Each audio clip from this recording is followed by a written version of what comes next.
Welcome back to the deep dive. We're jumping straight in today, looking at some really fascinating excerpts a listener sent over. They're all about, well, the energy of plants and interaction with nature. So the idea we're exploring here, based on these sources, is that plants maybe aren't just there, but dynamic, energetic things we might be connected to in ways we don't usually think about. Our mission really is to unpack what these sources are saying, pull out the maybe surprising bits, and figure out the key takeaways from this specific viewpoint for you. Exactly. And that core idea in the sources is, well, it's pretty striking. This concept that plants have an energetics that's not fixed at all. It apparently changes, reacts to the environment, and potentially even interacts with us, with human energy. The Yeah. material actually goes into quite a bit of detail, daily cycles, specific plants. It really shifts your perspective, doesn't it? I mean, according to this, a plant's energy changes through the day or weakens before rain, and that some plants might be, energetically speaking, better for you than others. It's quite something. Okay, let's start digging into the specifics from this source material. Okay. Right. So the first big point the sources make is this dynamism. Plant energy isn't static, not just a constant hum. It shifts a lot. That's right. The sources talk about, for instance, clear seasonal changes.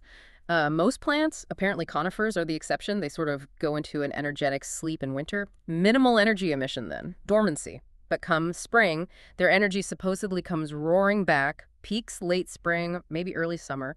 Then it's said to decrease a bit midsummer before settling back down into dormancy by late autumn. And it's not just seasons. The sources mention a daily thing too, like hour by hour. Exactly. Minimal energy at night, according to these texts.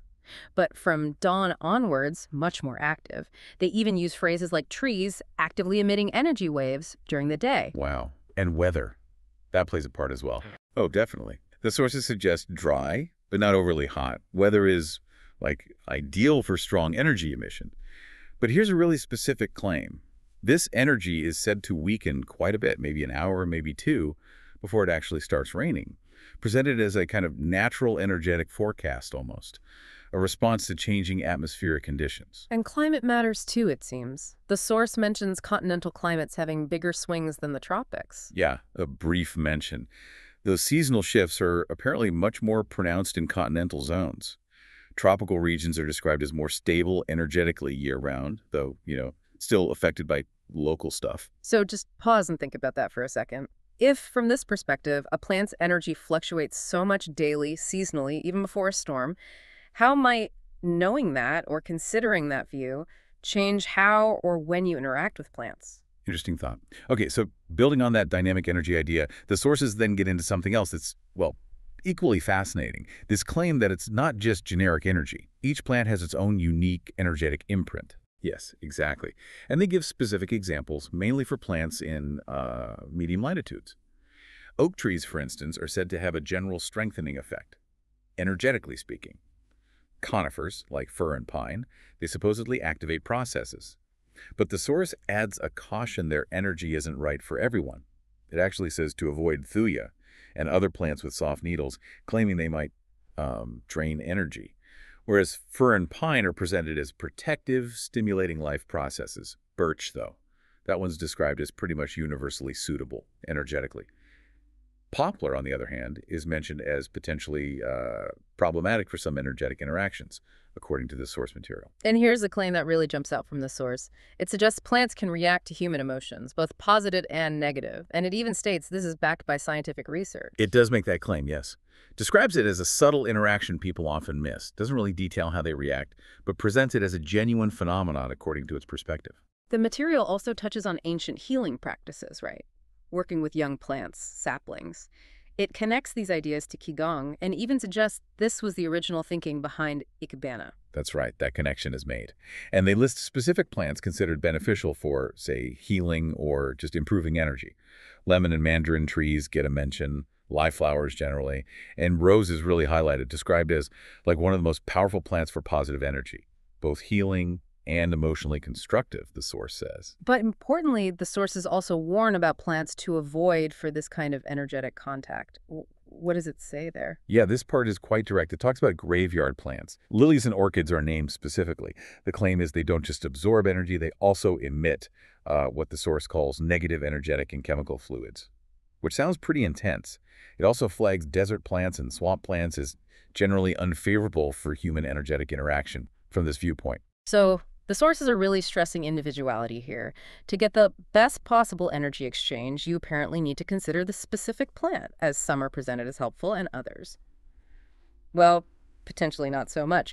Okay, so we've got the external energy dance time, weather, and the unique signatures of different plants.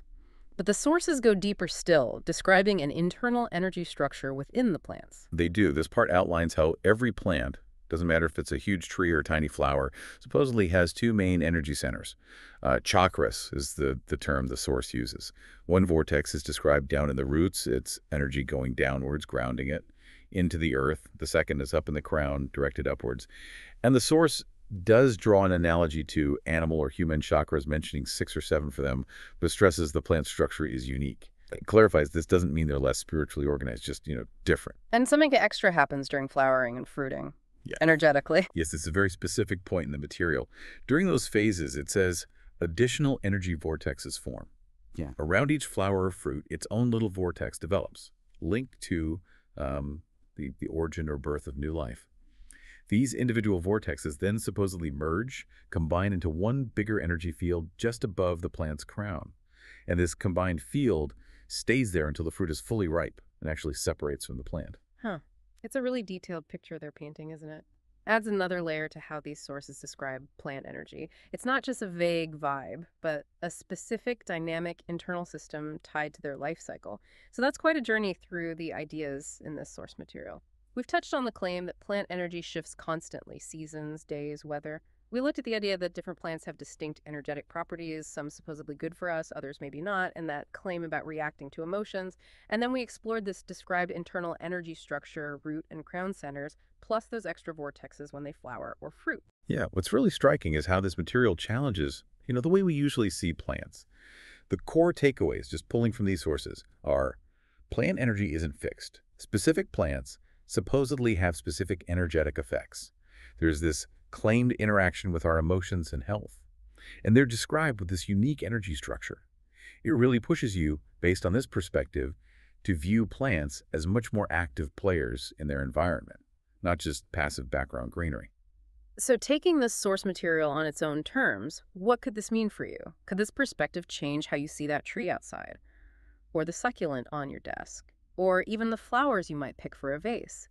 These sources seem to suggest there's a whole dimension of interaction, of subtle influence, that maybe we're usually unaware of. And if you zoom out slightly, staying within the perspective of these sources, it paints a picture of the natural world, right down to the individual plants, as an incredibly active, dynamic, and but potentially interconnected with us on these subtle, energetic levels they describe. Right. And just leave you with the thought, based purely on the ideas presented in these sources, if plant energy really is described as this dynamic and specific, changing constantly, varying hugely between species, and if that claim about them reacting to our emotions holds any water according to this view, what might that imply about the wider web of life and our own place within it? According to this material, it suggests a much more vibrant, interactive system than we might typically assume. Thank you again for sharing the sources that prompted this deep dive. Definitely gives you food for thought. Keep observing the world around you. These sources certainly suggest there could be more going on than meets the eye.